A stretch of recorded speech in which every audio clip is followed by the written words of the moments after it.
What's going on, everybody? It's Sasha, your licensed real estate market expert here in Charlotte, and we have a lot to unpack in this month's market report. So starting with our predictions, we officially have 2 out of the 3 predictions that we made have officially came to light. And the third one will probably come true this month of June, and that is going to be median sales price. Our average sales price has already surpassed our previous all-time high. And what a lot of people have been waiting for, months of inventory has officially surpassed 3 months of inventory. Just to kind of put it in perspective of where we are now in the market, months of inventory, we haven't seen these current levels since 2016. So based off of that information, in the year 2016, days on market for the year average was between 60 to 80 days on market with over 3 months of inventory. Right now, we're sitting at roughly 43 days on market total. However, we can expect that to be between 40 and 60. And based off of what happened in 2016 with the same levels of inventory, in the future, in the coming months, maybe not in the next 2 to 3 months, but in the next 6 to 12 months, we can expect to see days of inventory start creeping up between 60 and 80. You're already seeing houses sit on the market 100, 150, 200 plus days, and that's happening right now. Real estate is not black and white. There is no right or wrong because every situation, every single house, every property, every neighborhood, every location, every zip code is different. So data in each of the zip codes will always be different for different types of houses. With that being said, we still are having multiple offers happening. A couple of months ago, we had roughly 35 multiple offers within a 30-day span. Right now, within the last 45 days, we've had 20 multiple offer situations. Now, this is just what was advertised out to the public as far as, hey guys, we received multiple offers, letting you know, submit your highest and best offer. There could be a lot more that weren't advertised publicly, but this is what we have right now. Interesting thing about this one, we just had a house in Charlotte that was listed under $3 million sell for $1,250,000 over the asking price. Is it worth it? Yes, this house is absolutely amazing, and I'm sure whoever bought it is going to be living there most likely for the rest of their life. I don't want to put the address out there, but if you reach out to me directly or anything like that and you want it, I'll give it to you. Just don't want to put it out there to hundreds of people to see. Now back to the market. If you look at any one of my market reports that I did in 2023, I'm telling you that the market has officially shifted. It's just taking so long to get to the point where people essentially will be happy as far as price reductions. Because so far, inventory's up. We haven't gotten the hit in housing prices in regards to the average sales price and median sales price. So houses are not taking a big reduction as far as when they're listed goes. And I know that's essentially what everybody is waiting for. This is still going to take even longer than you think in regards to the prices coming down. A new article just came out by Bank of America, and it says that over 50% of prospective home buyers think that now is a better time to buy than it was last year. However, on the other side of that, 75% of prospective home buyers think that the interest rates are going to come down and that the prices are going to come down within the next year. This topic is always very difficult. Because we have the high prices, because we have the high rates, you can expect the market to be a lot slower, which it currently is. However, once you see the rates start to trickle down, that's going to change because more people will be able to afford homes and, more importantly, afford their mortgage payment. So what I want to say is stop getting caught up in a lot of these headlines. Ask yourself these 3 questions. Why am I buying a house? How long do I plan to live in the house? And ultimately, what is my goal for this house? People live in their homes on an average of 7 to 8 years. So if you take that average into consideration, when it comes to pricing, it really shouldn't matter too much because of the appreciation that you can accumulate in the next 7 to 8 years. Me personally, for example, I just closed on my rental property 2 weeks ago, and I'm hoping to buy another one before the end of this year. But for me, ultimately, I want to buy one rental property every year. My intention is to never sell them, and at the end of the day, to have a real estate portfolio where in the next 20 years, I have the flexibility and the ability to not work if I don't want to. That's not going to happen because I know myself, but that essentially is my end goal. I pay attention to the market data because this is my career and I need to be able to help the buyers, the sellers, and you guys watching getting the information from me. But at the end of the day, do I care too much what happens to prices in the next 1 to 2 years?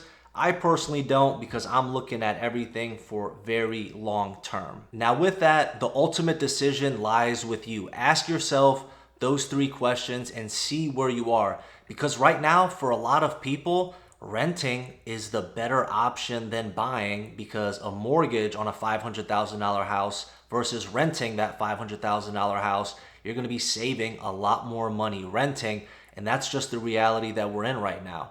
So with that out of the way, you guys always know you can call, text, or email me if you have any questions in regards to neighborhoods, zip codes, subdivisions, or any real estate questions in and around the Charlotte area in general. But now let's hop into the actual stats and the numbers so you have the real data to base your decision off of. In regards to new listings, we had just under 6,300 new listings in the month of May, and that is a 13.6% increase from this time last year, and that's just over 300 more new listings than we had in the month of April. Now getting into the pending sales. Pending sales came in at just over 4,500 home sales pending, and that is a 16.6% increase from this time last year.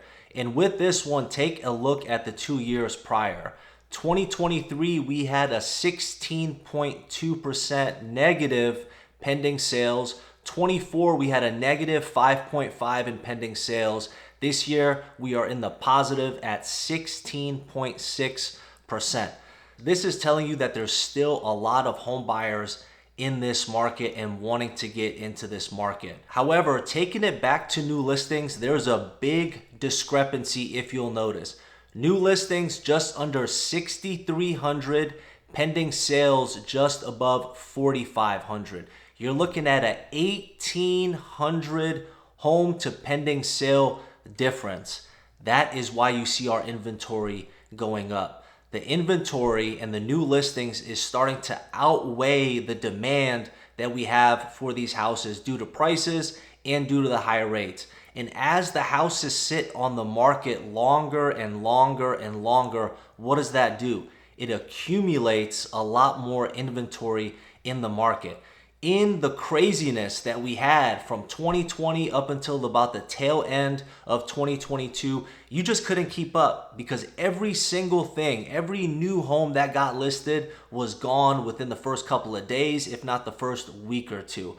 But now that things have slowed down so much, now that the prices have gotten to all-time high unaffordability and the rates are so high, we have that leeway of inventory increasing. Now moving on to days on market. Days on market came in at 43, and that is a 26.5% increase from this time last year. Now, as we pass through the summer season, I think this number is going to continue to go up. And I do think that month over month, like we've been seeing in the most cases, it has been going up since 2023. However, as soon as we start creeping down towards fall and winter, days on market is going to go up even more. And as we still get more new listings, it's going to keep building up inventory. So buyers are going to have a lot more options and they're going to be looking for the right fit instead of just hopping on a house that somewhat meets their criteria. Buyers in the future, and I'm starting to see it now, will be a lot more picky. If you don't have the color floors they want, if you don't have an updated kitchen they want, if you don't have the backyard space they want, they will pass and they will wait until a similar home comes in that neighborhood and or one of their other neighborhoods and then buy that home. So buyers, get pre-qualified, have your ducks in order, have everything ready so when the right home does come up, you could take advantage of it. Now let's hop into average sales price. Our previous all-time high in regards to average sales price was just under 522,000. And in the month of May, we have officially surpassed, and now we're at a new all-time high of just over $525,000. That is a 0.6% increase from this time last year. This was one of our predictions. Last month we surpassed it by, I believe it was around $300 or so, but now we are a couple $1,000s over our previous all-time high. Now moving on to median sales price. The median sales price came in at $405,000. That's a 1.3% increase from this time last year. And our previous all-time high was $406,000 that happened in June 2024. We are in June currently now, and I'm very curious if we're going to surpass that. I do think we will, but we might see a little bit of pushback. So there is always that possibility that we stay at 405. But again, I think we will surpass and get a new all-time high above 406,000. Now let's get into the percentage of the original list price received. This is where all my I want a deal people should be looking at. In regards to percentage of the original list price received, it came in at 96.6. That is a minus 1.2% decrease from this time last year. This stat is telling you that on average, when you are officially closed on your home, you can expect to pay 3.4% below the listed price of a home. But again, each situation is different. Every house is different. And you never know. You might end up spending $1.2 million over the listed price for the right home. Now let's get into it. What everybody has been wanting for the longest time, and that is inventory.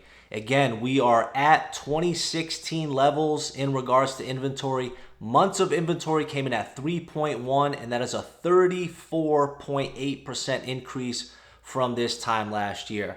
This is our second prediction that we officially got correct. I honestly thought we would see it surpass the 3 months of inventory in the month of June. However, we're a month early, and it's officially surpassed in the month of May.